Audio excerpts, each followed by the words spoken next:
来继续来看屏东的福湾巧克力，因为因的前董事长进前捌甲女员工来性骚扰，引发着网友的抵制，甲福湾合作的桂冠的巧克力园啊，都惊受到牵连，所以率先宣布停产。所来，还有这个乖乖啦、家乐福啦、甲全家便利商店等等的业者，嘛陆续来宣布相关的产品不爱阁卖咯。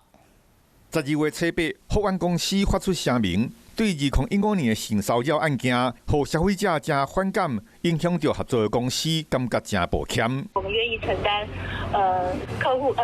厂商们在这次销售上面的损失啊，就是说他要退货款，我们会给他退。不过网络顶端也是有真侪民众在留言，痛骂负责人白仔囝。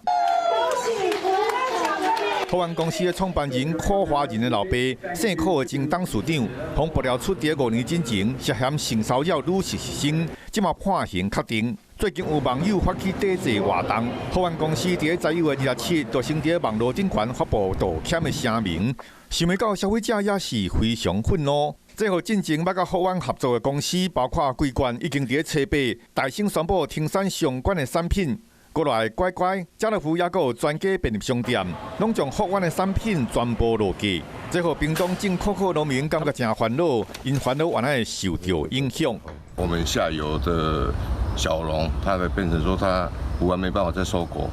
然后这样造成我们很多小农的果实没有办法